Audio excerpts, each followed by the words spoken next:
আসসালামু আলাইকুম ফ্রেন্ডস, আশা করি সবাই ভালো আছো। দেশি মুরগি পালন থেকে আপনাদের জন্য আজকে একটা নতুন ভিডিও। তো ভিডিওটা আজকের বুডিংয়ের ওপরে আছে। তো আজকে আমার 3 দিন বুডিং চলছে। 3 দিন বুডিং আজকে হয়ে গেছে, মানে আজকে 4 দিনে আমার পড়ে গেছে অলরেডি। তো এই বর্ষার আকাশ আপনারা দেখতেই পাচ্ছেন। বাইরেতে যদি আপনাদেরকে একটু দেখাবার চেষ্টা করি, দেখুন বৃষ্টি কন্টিনিউ কিন্তু এখানে হয়েই যাচ্ছে। তো যখন বৃষ্টি হচ্ছে না তখন কিন্তু গরমের তাপমাত্রা বেড়ে যাচ্ছে, আবার যখন বৃষ্টি থেমে যাচ্ছে মানে বৃষ্টি যখন হচ্ছে তখন তাপমাত্রা কিন্তু কমতে থাকছে, আবার যখন বৃষ্টি থেমে যাচ্ছে গরমটা কিন্তু অত্যন্ত। তো সেইখানে খুব চিন্তা ভাবনা করে আর কি, মানে তাপমাত্রা ম্যানেজ করতে হচ্ছে। তো আমি এখানে দেখতেই পাচ্ছেন, এখানে একটা, এটা হচ্ছে আপনার 100 ওয়াটের একটা লাল ল্যাম্প লাগানো আছে, তার সঙ্গে একটা সাদা এলইডি লাগানো আছে। তো বিশেষ করে আজকে আমি আপনাদেরকে দেখাবো যে বাচ্চার কোয়ালিটিগুলো কি আছে। তো দেখতেই পাচ্ছেন বাচ্চাগুলো খুব সুন্দর আছে। আমি এখানে 50টা মুরগি এনেছিলাম। তো জানেন যে 50টার সঙ্গে একটা এক্সট্রা করে থাকে। তো আমার কিন্তু এখানে একটাও কোনো মর্টালিটি হয়নি। বাচ্চা একদম খুব সুস্থ আছে। ভয় পাচ্ছিলাম আমি যে এই ওয়েদারে কী করে কি ব্রিডিং করব আর কি না করব। তো আপনারা ভালোভাবেই জানেন যে মুরগির ব্রিডিং যদি না ঠিকঠাক হয় সেখানে কিন্তু মুরগিটা ছোট থেকেই ওইখানেই ঝাড় খেয়ে গেলে পারে কিন্তু আপনার মেডিসিন দিতে দিতে মানে ক্যানসেল খেয়ে যাবেন। তো দেখতেই পাচ্ছেন। আর সবথেকে বড় বিষয়, আমি এবারে কিন্তু কাঠের গুঁড়ো এখানে ব্যবহার করছি না। আমি এখানে ব্যবহার করেছি এই যে খড় হয়, যেটা আর কি ধান গাছ বলে।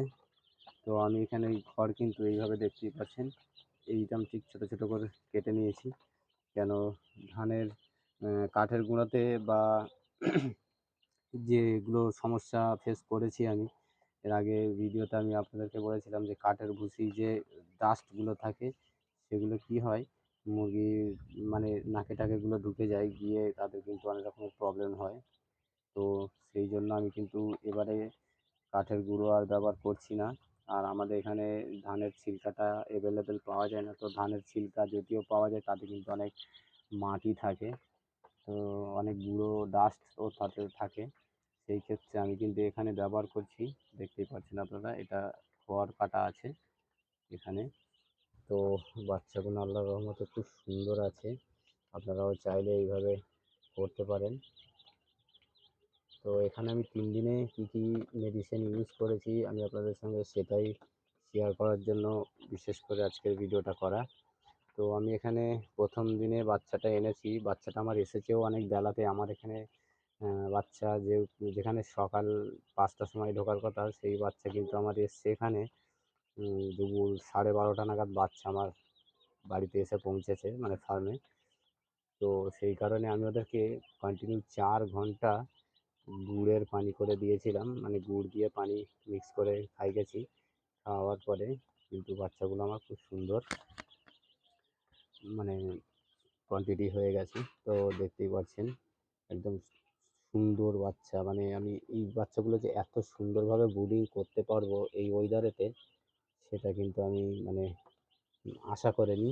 তবে খুব সুন্দর আমার এখানে ব্রিডিং হয়েছে বাচ্চাটা। বাচ্চা খুব সুন্দর আছে। তো আমি ওদেরকে নিচে থেকে সব পেপারগুলো তুলে দিয়েছি, দিয়ে ওদের কিন্তু ফিডার লাগিয়ে দিয়েছি।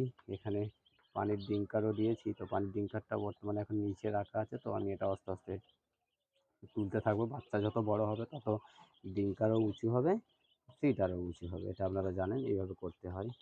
তো আমি এখানে 3 দিন যে মেডিসিনটা ইউজ করেছি আমি আপনাদের সঙ্গে সেটাই বলবো। 3 দিনে আমি যেদিনকে বাচ্চা এসেছে ওই দিন সন্ধ্যেবেলা আমি লিক্সিন পাউডার দিয়েছিলাম। যেহেতু 50টা বাচ্চা, তো সেখানে তো আমি দিয়েছি মানে 1 গ্রামেরও সামথিং কম দিয়েছি আমি লিক্সিন পাউডার। তার সঙ্গে 1 লিটার পানি দিয়েছি। 2 ঘন্টা আমি খেতে দিয়েছিলাম। তা আবার তারপরের দিন সকালবেলা দিয়েছি আমি মাল্টিভিটামিন দিয়েছি। এইভাবে কিন্তু আমার 3টে দিন চলেছে। সন্ধেবেলা দিয়েছি লিক্সিন পাউডার মানে অ্যান্টিবায়োটিক, আর সকালে দিয়েছি আপনার মাল্টিভিটামিন। তো দেওয়ার পরে আমার 3 দিন কিন্তু অ্যান্টিবায়োটিক চালানো হয়ে গেছে। বাচ্চাগুলো কত সুন্দর ঘুমাচ্ছে দেখুন। খুব একটা মানে ওয়েদার তাপমাত্রা এত সুন্দরভাবে এখানে মেনটেন করা আছে যে দেখতেই পাচ্ছেন বাচ্চাগুলো কিন্তু সব ছড়িয়ে ছিটিয়ে আছে। এর মানে আপনাদের বুঝে